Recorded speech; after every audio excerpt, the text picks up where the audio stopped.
Hello there, and welcome to another episode of Regular Beer Reviews, where regular doesn't refer to the beers being reviewed, but to the reviewer, myself. I'm Jesse, and I'm about to review a beer that I only had like once or twice before, and it was last year. It was last springtime, so it's been about a year since I tried it.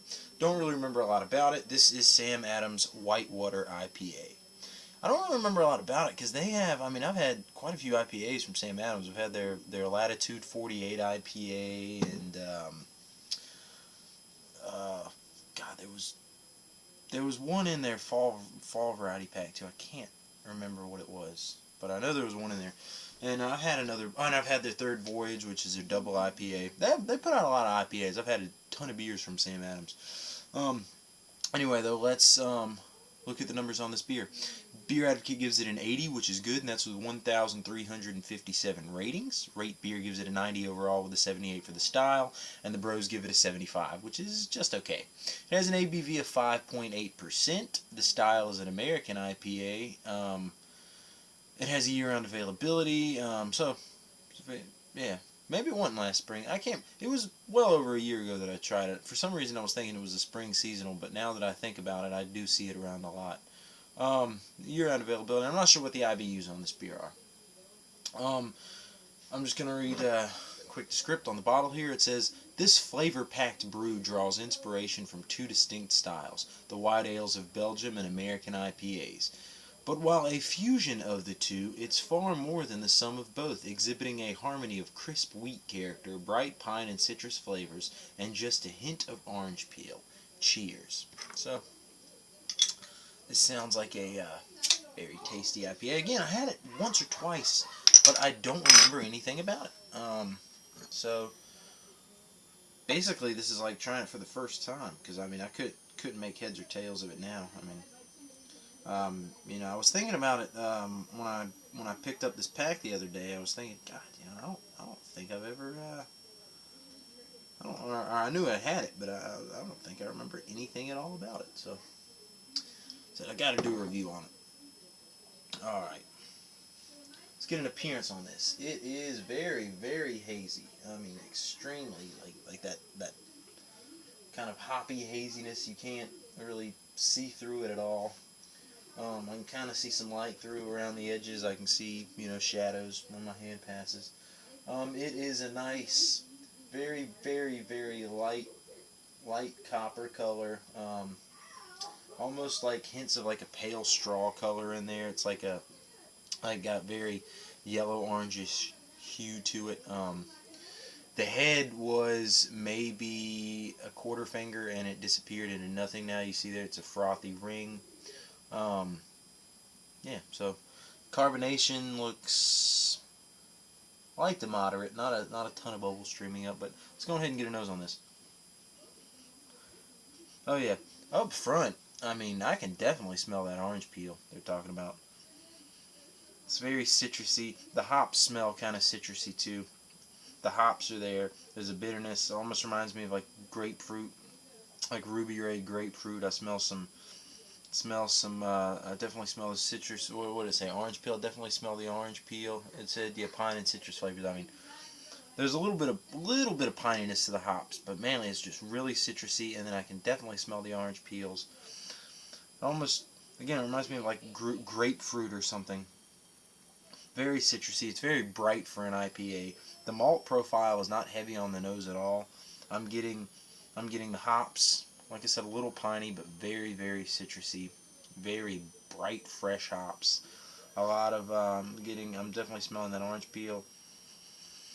Man, not really picking up on a lot of the, maybe a little yeasty, but I'm not really picking up on any of the malt profile.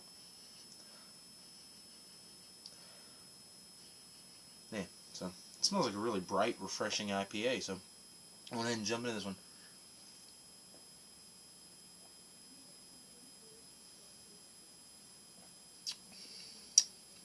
Oh wow, that is nice. Oh wow, that is good. It A nice bitterness. I'm not sure what the IBUs are on this. Tastes like it got to be like 45, 50. Nice bitterness at the end, man. Nice bitterness. But everything really interesting is happening at the front. Getting that citrus peel right up front. And I mean, this is still pretty cold. This is like 35, 40 degrees. But getting that citrus peel right up front, those really citrusy flavors.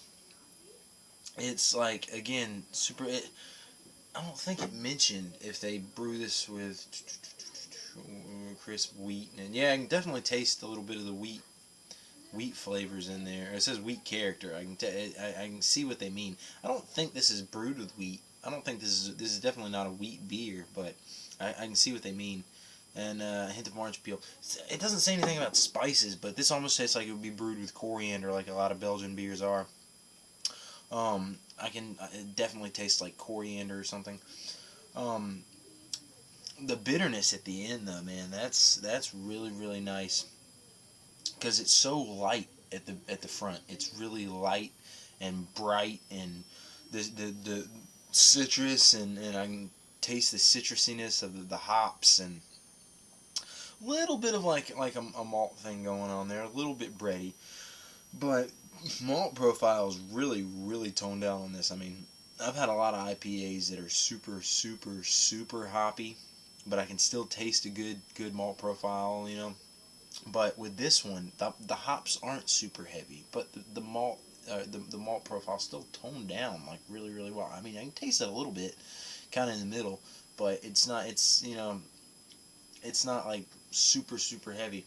Mainly what I'm getting at the front is the citrus peel, and again, it tastes like spices like coriander, maybe a little bit of like black pepper or something. Very spiciness. And then at the end, the hops are extremely citrusy, you know, maybe a little bit piney. And, you know, it's not really dry either. I would think a lot of beers that are more exhibit more of those citrusy piney hops. They're a lot drier. This isn't really dry. I mean, this has a nice wet mouthfeel. It doesn't leave your mouth super dry or leave you feeling thirsty. This is a good thirst quenching IPA. I like it. I like it pretty well.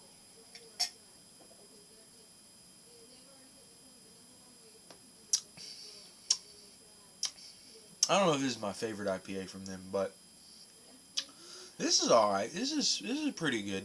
I think I'm gonna give it an average score. I'm gonna give Sam Adams Whitewater IPA 7 out of 10. 7 out of 10 for this. I'd say if you see it, pick it up. Um, it's definitely a good beer. Yeah, it was in their Hopology collection. I never did pick that up. I remember seeing it, and I always wanted to pick it up, and I just never got the chance. Um, but they have like I think six different IPAs in there, and or it wasn't just IPAs because I believe their Noble Pills was in there, and the Noble Pills I actually really like because it was like a hoppier version of a Pilsner. Like most Pilsners that you have are really bland and flavorless, and I thought that their Noble Pills it had a nice hop character to it. It's probably been about a about a year since I tried it. Just like this one, it's been about a year since I tried that one, but that was a good one. I liked that one. That was probably one of the best Pilsners I've ever had. I don't like the style, but I like how they really, excuse me, contributed hops into the flavor. And but anyway, this is, again, it's a little different for an IPA, but it's, I mean, like this is Whitewater IPA, and they made a good choice, even though it is a year-round beer. They made a good choice by putting it in their spring collection because it reminds me of spring. That citrus peel, it tastes like coriander or you know, some other spice is at the front there. I can definitely taste some spiciness like a black pepper or something at the very front, which goes so nice with the citrus peel. And then a little bit of the malt profile, and kind of yeasty. You know, it's got kind of a doughiness there, just a little bit in the middle, and then the hops take over, and they're very very citrusy, kind of piney, and it's super bitter at the back end, but only for a second. It's not, again, I don't know what the IBUs are on this. I would guess maybe 45, 50, but at the end, that bitterness, because it's not super lingering, but it's definitely there. It's definitely prevalent. It's definitely enjoyable. So I like this beer. I'm going to give this, once again, a 7 out of 10 for Samuel Adams Whitewater IPA. If you see it, pick it up at 5.8%. It's pretty sessionable, a little less so than like a Budweiser or something, but It's got a nice sessionability to it, and it's certainly drinkable. So, thank you for watching, and keep watching again in the future for more reviews. Prost.